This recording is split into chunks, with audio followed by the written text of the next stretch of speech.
नमस्कार, मुकाबला में आपका स्वागत है। मैं हूं संकेत उपाध्याय। बीते हफ्ते प्रवर्तन निदेशालय को लेकर के उच्चतम न्यायालय यानी कि सुप्रीम कोर्ट का एक बड़ा महत्वपूर्ण फैसला आया।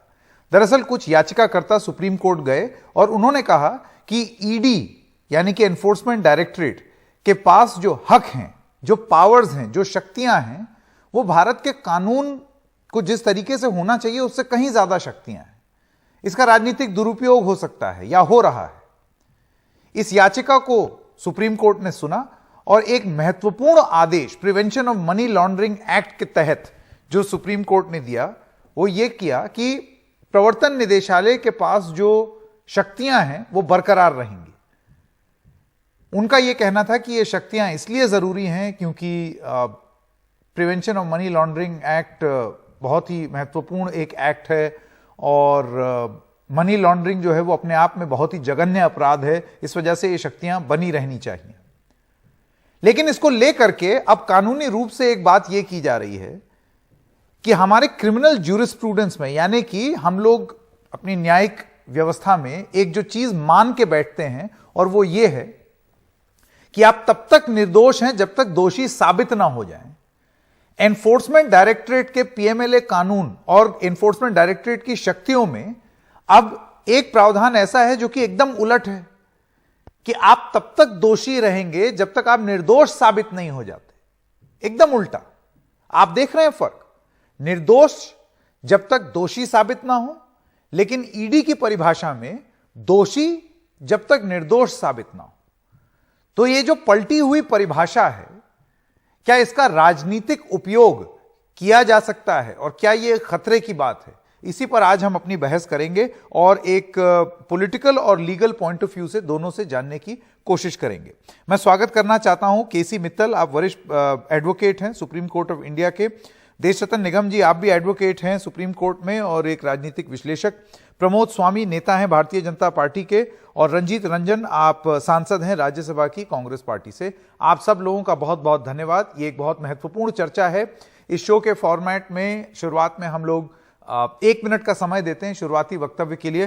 तो मैं केसी मित्तल साहब आपसे शुरू करना चाहता हूं। आपका 1 मिनट शुरू होता है अब। देखिए, सबसे पहले हमें यह समझना होगा कि ये कानून क्यों बना और इस कानून का महत्व क्या है। इसका सीधे तौर पर अगर मैं ये कहूं, दुरुपयोग की बात तो बाद में आएगी।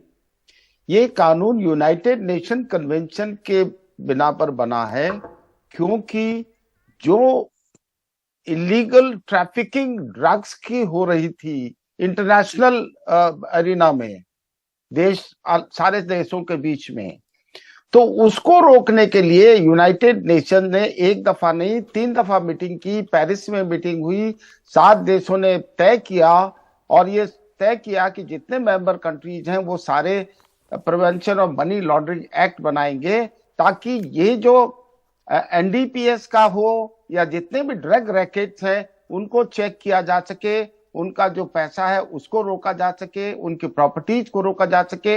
इसका मकसद सिर्फ उतना ही है और वही कानून बना। मैं आपके सामने अभी इस कानून को के बारे में जो एक्ट बना 2003 में जी, उस एक्ट में ठीक, मैं आपके पास वापस आऊंगा मित्तल साहब ताकि आप अपनी बात कंप्लीट कर लें। 1 मिनट का शुरुआती वक्तव्य का समय खत्म हो गया। देशरतन निगम जी।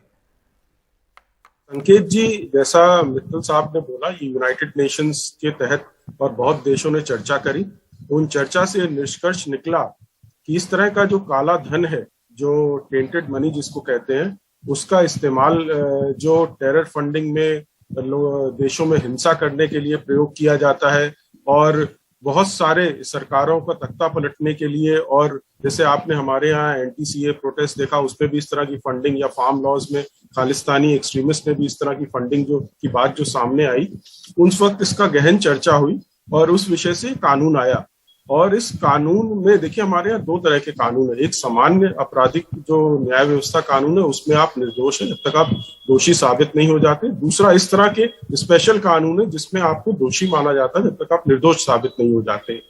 तो ये दोनों है। हमारे यहाँ ज्यादातर कानून ऐसे ही है, लेकिन एनडीपीएस हुआ या पीएमएलए हुआ, ये अलग तरीके के कानून है क्योंकि स्पेशल सर्कमस्टेंसेस इनके लिए जरूरत होती है, जिसको डील करने की जरूरत है। वो बहुत जरूरी है आज की डेट में। ठीक है, प्रमोद स्वामी जी, आपका शुरुआती वक्तव्य। कि मेरे हिसाब से देश में कानून एक है और ईडी जो है वो एक व्यवस्था है। ईडी एक व्यवस्था है और ये व्यवस्था क्यों लागू की, इसके पहले हमारे जो दो पूर्व वक्ता है बता चुके हैं, उसको मैं दोहराना नहीं चाहता। लेकिन अगर कहीं किसी को कोई समस्या है तो वो कोर्ट में जाता है। इसके पहले भी लोग सुप्रीम कोर्ट में गए ईडी को लेकर करके, लेकिन सुप्रीम कोर्ट ने उनकी उस सारी अपील को खारिज कर दिया। तो हमारे यहाँ एक न्यायिक व्यवस्था है और ईडी जो है ये एक न्यायिक सिस्टम है और ईडी एक देश को चलाने के लिए एक व्यवस्था की गई है, जिससे जो मनी लॉन्ड्रिंग है या इस तरह की जो पैसे का जो लेन देन होता है या काला धन जिसको हम लोग बोलते हैं, और आज देखिए कैसे कलकत्ता में जो काला धन जिस तरह से निकल रहा है, अगर ईडी नहीं होती तो ये काला धन शायद सामने नहीं आता। तो ये इसको दोनों चीजों को मेरे ख्याल से मिक्स करना अलग अलग नहीं है। दोनों चीज की अपनी एक महत्ता है और देश का जो कानून है वो सर्वोच्च है। अगर किसी को कोई शिकायत है तो हाई कोर्ट और सुप्रीम कोर्ट में जाकर के न्याय की गुहार कर सकता है। जी रंजीत रंजन जी, अब मैं आपके पास आना चाहता हूं, आपका शुरुआती वक्तव्य। देखिए, मैंने दोनों की बात सुनी और बिल्कुल उन्होंने सही कहा कि ये ईडी मेन इसलिए बना था कि मेन ड्रग्स ट्रैफिकिंग और टेरर फंडिंग के लिए, लेकिन आज हम लोग ही लेकर आए। ये भी मालूम होगा कि कांग्रेस लेके आई थी, पी चिदम्बरम साहब ये बिल लेकर आए थे और ये किसके लिए था ये मंशा आपको दिखा दी गई। हमें ये नहीं पता था कि कोई भी जो सत्ता में आएगा, रूलिंग पार्टी में आएगा, उसका इतना ज्यादा ईडी का मिसयूज होगा। अभी हम खुद कह रहे हैं काले धन के लिए, प्रमोद जी भी बोल रहे हैं काले धन के लिए, और जितने मेन तो ड्रग्स टेरर और टेरर फंडिंग के लिए है, लेकिन इसका किस तरह से मिसयूज हो सकता है ये अब भाजपा वाले सामने दिखा रहे हैं। आप एक तरफ कह रहे हैं कि काले धन के लिए, अब आपने मैडम सोनिया जी को या एजीएल को उसमें फंसाया हुआ है जिसमें आपका कहीं पे पैसे का लेन देन ही नहीं है।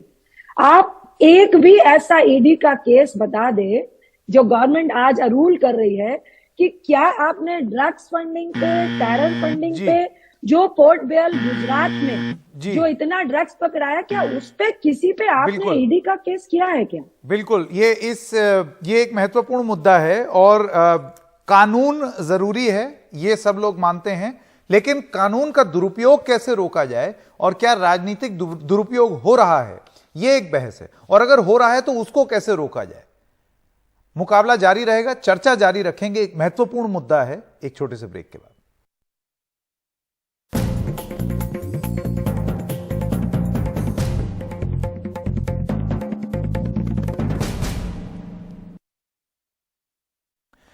बाद आप लोगों का स्वागत है। हम एक बार फिर से वापस आ रहे हैं और जो मुद्दा हम जिस पे चर्चा कर रहे हैं वो आपको बता दें कि क्या प्रवर्तन निदेशालय को जो हक दिए गए हैं या जो शक्तियां प्रदान की गई हैं, क्या वो जरूरत से ज्यादा हैं या वो ठीक हैं, लेकिन कुछ ऐसा प्रावधान हो कि उसका राजनीतिक दुरुपयोग ना हो। मैं सबसे पहले देशरत्न निगम जी आपके पास आना चाहता हूं और आपसे पूछना चाहता हूं कि जब पॉलिटिकल मिसयूज की बात होती है और आप हाल फिलहाल के कुछ केस देखते हैं तो ऐसा देखने को मिलता है कि ईडी को सिर्फ विपक्ष के जो नेता हैं उनका करप्शन दिख रहा है, वहां पर आपको पैसे बरामद हो रहे हैं, वहां तार जुड़ रहे हैं। इसके अलावा प्रमाण के तौर पर विपक्ष ये कहती है कि ईडी के कुछ अफसर वो रिटायरमेंट लेकर के और उसके बाद भारतीय जनता पार्टी से चुनाव लड़ने लगते हैं। आप समझदार हैं, आप जानते हैं मैं किसकी तरफ इशारा कर रहा हूं। वो इस बार चुनाव भी लड़े उत्तर प्रदेश में। ऐसे में एक सीधा कनेक्शन एनफोर्समेंट डायरेक्टरेट, प्रवर्तन निदेशालय की जांच का और भारतीय जनता पार्टी की राजनीति का यह सामने आता है और यही एक खतरे की बात है जिसका जिक्र विपक्ष कर रही है। तो यह कितना बड़ा खतरा है? देखिए संकेत जी, मनी लॉन्ड्रिंग में सिंपल शब्दों में, सादे शब्दों में आपको समझा दूं, से तात्पर्य अवैध तरीके से कमाए गए काले धन को वैध तरीके से कमाए गए धन के रूप में परिवर्तित करना होता है, जिसके लिए अपराध वगैरह किया जाता है। वो प्रोसीड्स ऑफ क्राइम कहते हैं उसको, और इसका किसी पॉलिटिकल पार्टी से कोई संबंध नहीं है। जो इस तरह का अपराध करता है और प्रोसीड्स ऑफ क्राइम है, काले धन को सफेद बनाने की कोशिश करता है, तो उसको इसमें मनी लॉन्ड्रिंग एक्ट में बोला गया है। और एक बार जब आपका केस हो जाता है, लोग अरेस्ट हो जाते हैं, ये कोर्ट में चला जाता है और उसके बाद वॉशिंग मशीन सिर्फ कोर्ट हो सकता है, ईडी नहीं हो सकता, कोई नहीं हो सकता। तो अगर आप किसी को, लोग जैसे बड़ा बोल रहे हैं वॉशिंग मशीन हो जाता है, कोई बीजेपी में चला जाता है, वो हो नहीं सकता। इसके लिए आपको कोर्ट मॉनिटर करता है। नहीं देश जी, ऐसा है, ये तो एक बात हो गई कि कोई अगर नेता है जिसके खिलाफ आपने जांच की और उसके बाद फिर वो बीजेपी में शामिल हो गया, तो उसके बाद वो जांच धीमी हो गई। आप ये कह रहे हैं वो अदालत के अधीन आ जाएगा। मैं वो बात नहीं कर रहा हूं। मैं ये कह रहा हूं कि आपने जांच की, अव्वल आपको जांच में सिर्फ विपक्ष के लोग मिले, तो इससे यह संदेश जा रहा है कि बीजेपी में एकदम सब पाक साफ हैं, कोई करप्शन करता ही नहीं, अव्वल। और दूसरी, एक सेकंड मेरा सवाल खत्म हो जाए, और दूसरी चीज ये कि अगर ईडी के कुछ लोग, और ये साफ हो जाए, साबित हो जाए कि राजनीति से प्रेरित होकर के कार्रवाई कर रहे हैं, कौन सा मामला रजिस्टर करते हैं और उसके बाद ईडी से रिजाइन करके वो बीजेपी ज्वाइन कर लेते हैं, तो इससे आपको नहीं लगता है कि एक संदेह प्रकट होता है कि क्या प्रवर्तन निदेशालय और उसकी शक्तियों का राजनीतिक रूप से दुरुपयोग संभव है और संभवतः हो रहा है? देखिए संकेत जी, जिस तरह से पैसे अभी निकल रहे हैं करोड़ों में, उससे साफ जाहिर है जिस तरह का भ्रष्टाचार पहले हो रहा था वो सारे मामले अब निकल रहे हैं और एक एक करके निकलेंगे। और भाजपा जिस वक्त पावर में नहीं थी उनके खिलाफ तो कुछ नहीं निकला ना, जब कांग्रेस थी, तो वो पुराने जो मामले निकल रहे हैं उनकी जांच तो होनी चाहिए। और ये जो पीएमएलए है आपका, मनी लॉन्ड्रिंग एक्ट, ये शक के सुबह पे अरेस्ट नहीं होता है। वो भारतीय दंड संहिता जो दूसरा सामान्य आपराधिक कानून है, वहां शक के बिना आपको अरेस्ट कर लिया जाता है, आपको कस्टडी में ले लिया। यहाँ आपको कारण बताने पड़ते हैं, मटेरियल दिखाना पड़ता है। ये जो दुरुपयोग की बात है, ये प्रमाण के तौर पर कैसे प्रस्तुत की जाए और इसको कैसे रोका जाए? जैसे कि एक उदाहरण मैं राजेश्वर सिंह जी का दे रहा हूं कि किस तरीके से वो ईडी के जांच अफसर होते होते नेता बन गए। इसके अलावा और भी कई बार कांग्रेस पार्टी तमाम राजनीति से प्रेरित जांच के आरोप लगा चुकी है एनफोर्समेंट डायरेक्टरेट पर। देखिए, आरोप नहीं है, बिल्कुल सही है, हम कानूनी प्रक्रिया के अगेंस्ट नहीं है। मैडम सोनिया जी, राहुल जी, पूरे पार्टी के तमाम लोग जिनको आपने ईडी ने बुलाया, हम लोग उसका सम्मान कर रहे हैं। लेकिन प्रमोद जी ये बताएं, जो एक्सपर्ट बैठे हैं वो बताएं, क्या ईडी का केस मैडम पे चलना चाहिए जिसमें पैसे का लेन देन नहीं हुआ? दूसरी, आप बात कह रहे हैं कि ईडी का केस बिल्कुल एक तरह से जो करप्शन करता है सिर्फ उसी पे ही हो रहा है। मैं बताती हूँ आप किस तरह से दुरुपयोग कर रहे हैं। अगर एजेंसीज सबके लिए एक जैसी है तो इससे बड़ा एग्जाम्पल नहीं है कि आपने ईडी का जो इतना बड़ा दुरुपयोग किया है। बीएस येदियुरप्पा, जब बीजेपी का इतना बड़ा करप्शन हुआ, उनको आप क्यूटल दे रहे हैं। हिमंता बिस्वा करप्शन में फंसे, बीजेपी में चले गए, वो क्यूटल हो गए, क्लीन चिट मिल गई। रेड्डी ब्रदर 16,500 करोड़ का करप्शन गायब हो गया। मुकुल राय, ईडी और सीबीआई दोनों का केस, क्लीन चिट मिल गई। रमेश पोखरिया बीजेपी में चले गए, क्लीन चिट मिल गई। नारायण राणे बीजेपी में चले गए, क्लीन चिट मिल गई। ये ईडी किसके लिए है? बीजेपी के साथ जो भी है वो अगर बीजेपी के साथ है तो उसने गंगा स्नान किया हुआ। देशरत्न निगम का ये कहना है कि अदालतों के अधीन आ जाता है, ईडी कुछ नहीं कर सकता। इससे बुरा संकेत जी, ईडी का दुरुपयोग हम देख नहीं सकते। प्रमोद स्वामी जी, आपके पास आना चाहता हूं। और प्रमोद जी, आपने देखा राजनीतिक रूप से अब आरोप क्या लग रहा है? आरोप ये है, अभी देशरत्न निगम जी कह रहे थे वो तो कोर्ट तय करेगा ना, कोर्ट वॉशिंग मशीन हो सकता है और कोई नहीं हो सकता। कोर्ट को अगर लगता है कि कुछ नहीं है तो वो बता देंगे। लेकिन यहां आरोप यह है कि अगर कोई आदमी बीजेपी ज्वाइन कर ले और उसके खिलाफ आपने भ्रष्टाचार के आरोप लगाए हो, एजेंसियों ने लगाए हो, तो वो केस इतना कमजोर कर दिया जाएगा, फिर कोर्ट क्या बोलेगा? आप केस ही इतना बुरी तरीके से प्रस्तुत करेंगे कि कोर्ट बोलेगा ठीक है जाइए, एक्विटल। मैं दो बातें यहां रखना चाहूंगा। और एक और चीज प्रमाण के तौर पर, एक और चीज अगर आप मुझे इजाजत दें, ईडी का कन्विक्शन रेट, प्रवर्तन निदेशालय का कन्विक्शन रेट 0.5% है, 0.5।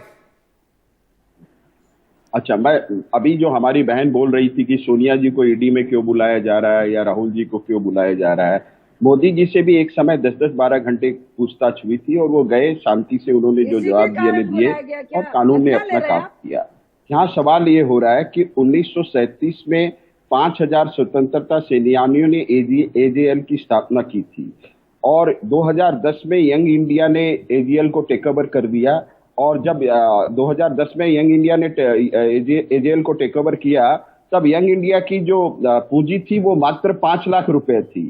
तो 5 लाख रुपया से 5,000 करोड़ की संपत्ति का मालिक कैसे बना जाता है, ये फॉर्मूला सिर्फ कांग्रेस पार्टी के पास में है। और इसी अनियमितता की जांच, जो इसमें 1 करोड़ रुपए का जो ट्रांजैक्शन हुआ है डोटेक्स कंपनी के साथ में, उसकी अनियमितता की जांच हो रही है। और ये ईडी खबर कर रही है या ये तलाशा जा रहा है कि 5 लाख रुपया में एक कंपनी खुलती है, उसको 1 करोड़ रुपया एक कंपनी कैसे लोन दे देती है, और वो 5 लाख रुपए में खुली कंपनी 5,000 करोड़ रुपए की मालिक कैसे हो जाती है। और मेरी जो बहन कह रही है, उनको मैं एक बात और कहना चाहूंगा कि आज भी राहुल जी और सोनिया जी नेशनल हेराल्ड केस में बेल पर है। दूसरी बात, आपने ये सवाल उठाया कि भारतीय जनता पार्टी के जो नेता है, क्या वो दूध से धुले हुए हैं और उनके ऊपर में ईडी कोई कार्रवाई क्यों नहीं करती। तो मैं आपको इस बात का जवाब देना चाहूंगा कि शायद आपको पता होगा, जब कांग्रेस का शासन था उस समय भी ये सुब्रमण्यम स्वामी जी ने नेशनल हेराल्ड केस कोर्ट में डाला था। आपके पास में भी बहुत ही उम्दा से उम्दा वकील कांग्रेस पार्टी के पास में है। आपके पास में भी अगर कोई तथ्य है किसी नेता के विरुद्ध में, तो आप लोग कोर्ट में जाकर के उन तथ्यों को रखिए। निश्चित रूप से कोर्ट जो है निष्पक्षता के साथ में, जिस तरह से नेशनल हेराल्ड की जांच के आदेश, लेकिन यहाँ पर एक बात ये होती है, केसी मित्तल जी, मैं आपके पास आना चाहता हूं। केसी मित्तल साहब, देखिए ऐसा है कि जब एक ऐसा कानून आ जाए, और कानून यहां सब लोग मान रहे हैं कि इतना सख्त कानून की जरूरत है, इसके प्रावधान होने चाहिए, अब तो सुप्रीम कोर्ट ने कह दिया, ठीक है, लेकिन इन कानूनों का दुरुपयोग कैसे रोका जाए, क्योंकि ये कानून ऐसे हैं, ये कानून इस तरीके के हैं कि अगर कोई एजेंसी या सरकार चाहे तो इसका बहुत दुरुपयोग कर सकती है, और प्रोसेस यानी कि प्रक्रिया ही सजा बन सकती है। आप जब तक इंसाफ पाएंगे तब तक तो खत्म हो जाएंगे। आपने देश रत्न जी से एक सवाल पूछा था, मैं एक अहम मुद्दे पर आ रहा हूं जी सर, जिससे जिससे हम थोड़ा सा हट रहे हैं।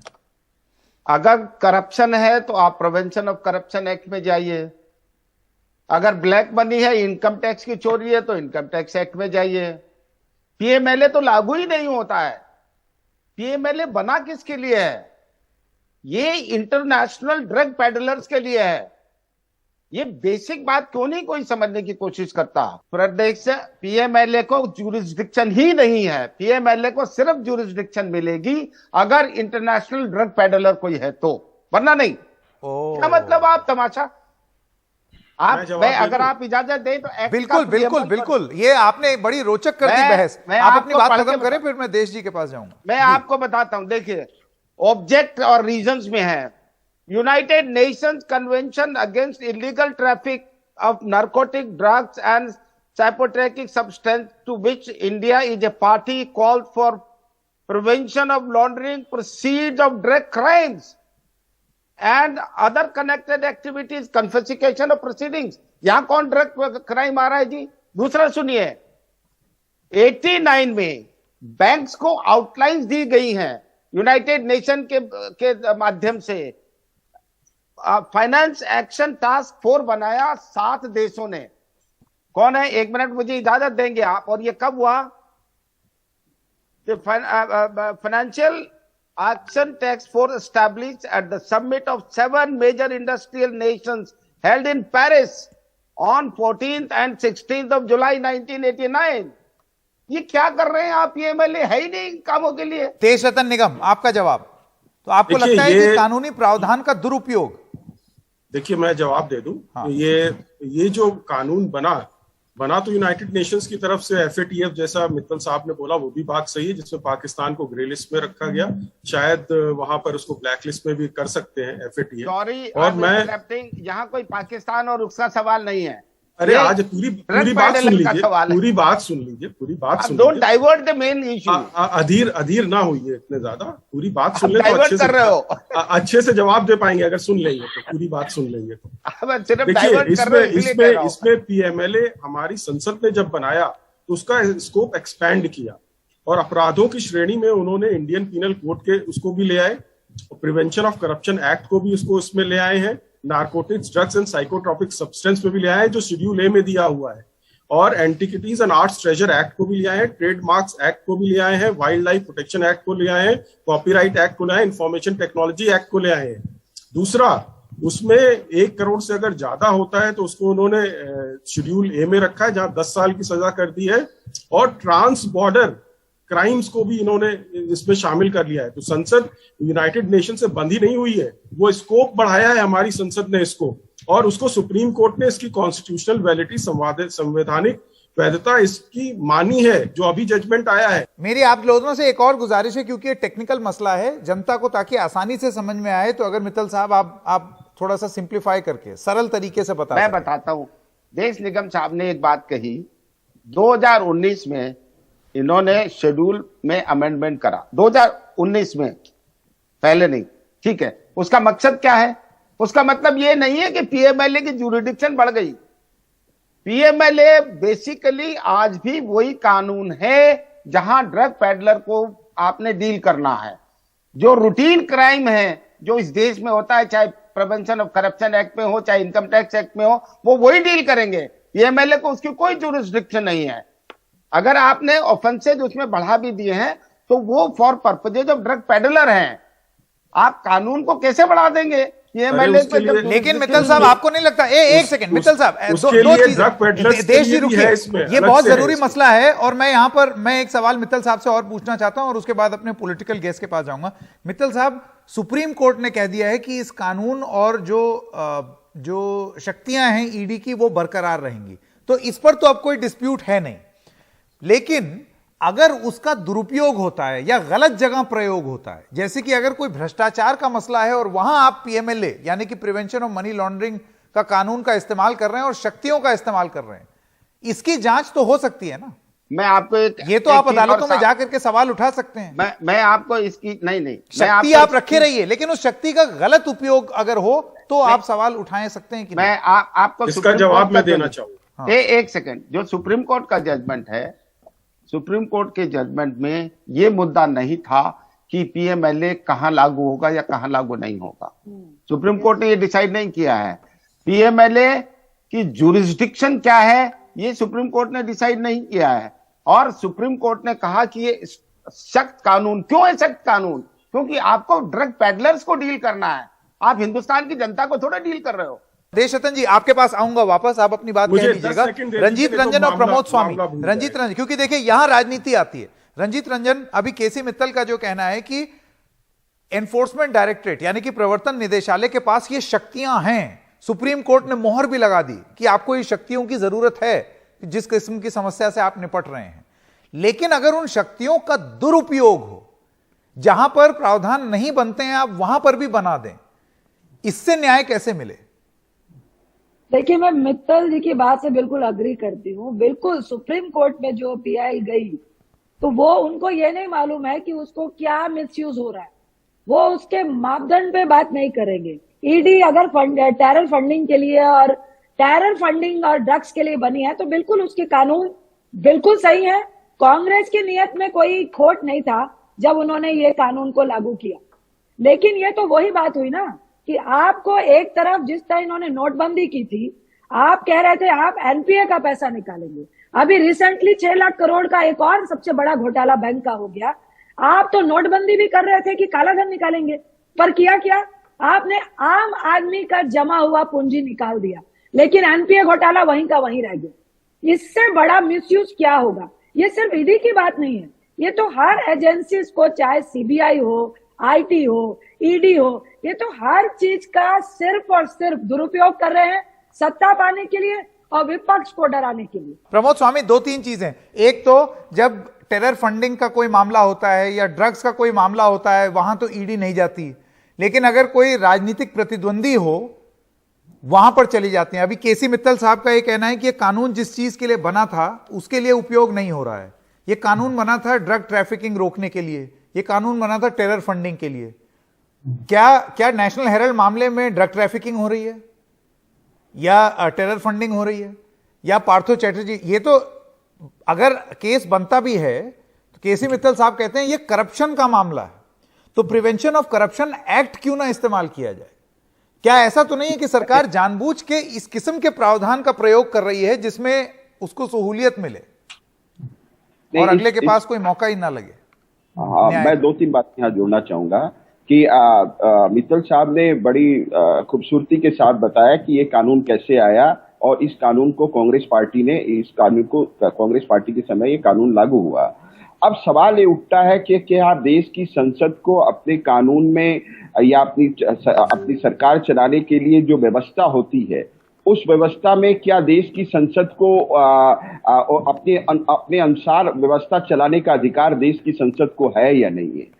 आपने ठीक अपनी तरफ से आपने कुछ बातें रखी, क्योंकि आप वकील हैं, आपके अपने एक तर्क है, लेकिन आपके ये तर्क आप सुप्रीम कोर्ट में भी रख सकते थे कि इसका मिसयूज हो रहा है और सुप्रीम कोर्ट इसके ऊपर में जवाब देता, जिसका सुप्रीम कोर्ट ने ऑलरेडी जवाब दे चुका है।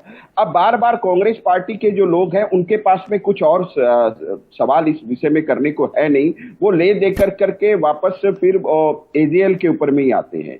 तो एजेएल के ऊपर में जब वो आते हैं तो जवाब फिर वही होगा कि यंग इंडिया जो 5 लाख रुपए में खुली, जिसकी संपत्ति 5 लाख रुपए मात्र थी जब यंग इंडिया 2010 में खुली गई, तो आपके पास में ऐसा क्या फार्मूला है कि आपने उसको 5,000 करोड़ की संपत्ति पे आपने कब्जा कर लिया? ठीक है, देखिए एजेएल पे चर्चा शुरू कर देंगे तो फिर बड़ा टाइम लग जाएगा। मैं एक छोटे से ब्रेक के लिए यहाँ पर रुकना चाहता हूँ। ब्रेक के बाद जब आएंगे तो देशरत्न निगम जी अपनी बात खत्म करेंगे। जी एक छोटे से ब्रेक के लिए अभी रुक रहे हैं। ब्रेक के बाद जब आएंगे तो देशरत्न निगम जी कुछ कहना चाहते थे, वो आपको सुनाएंगे। बने रहिए हमारे।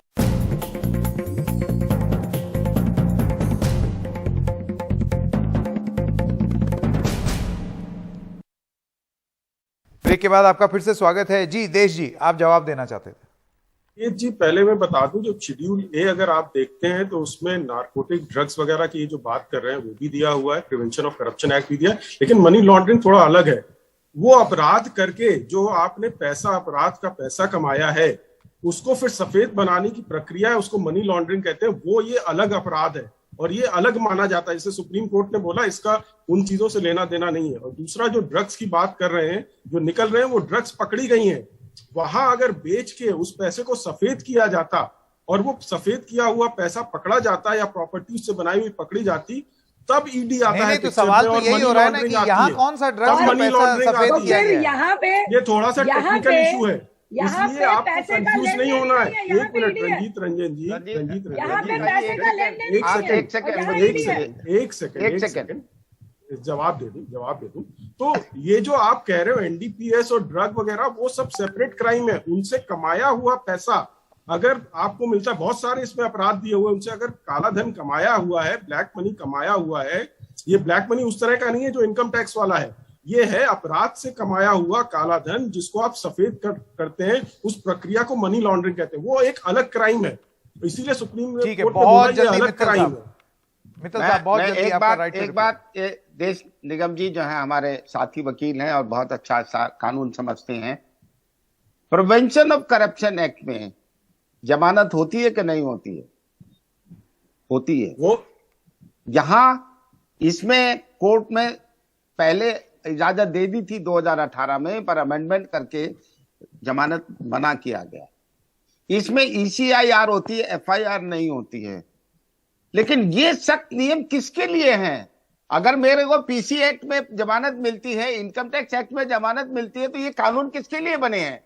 ये ड्रग पेडलर्स के हैं, क्योंकि उनके खिलाफ सख्त कार्रवाई होनी है, उनको जमानत नहीं देनी। ठीक है, चलिए आम लोगों के लिए वक्त खत्म हो गया मेरे पास। केसी मित्तल जी, देशरत्न निगम, प्रमोद स्वामी और रंजीत रंजन, आप सब लोगों का बहुत बहुत धन्यवाद हमारे साथ एक बहुत ही महत्वपूर्ण चर्चा में शामिल होने के लिए कि प्रवर्तन निदेशालय को वो शक्तियां तो प्रदान हैं और उस पर मोहर भी लग गई है सुप्रीम कोर्ट की, लेकिन गलत जगह अगर गलत कानून का प्रयोग होगा तो इसको रोकने के लिए क्या कोई प्रावधान मजबूती से सामने आना चाहिए या नहीं तो कहीं ऐसा ना हो जाए कि ये एक राजनीतिक हथियार बन के रह जाए, और बहुत ही मजबूत राजनीतिक हथियार, क्योंकि ये कानून इस तरीके का है।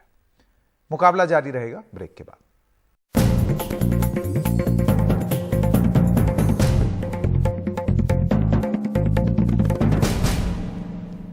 अगर करप्शन है तो आप प्रिवेंशन ऑफ करप्शन एक्ट में जाइए। अगर ब्लैक मनी है, इनकम टैक्स की चोरी है, तो इनकम टैक्स एक्ट में जाइए। पीएमएलए तो लागू ही नहीं होता है। पीएमएलए बना किसके लिए है? ये इंटरनेशनल ड्रग पेडलर्स के लिए है।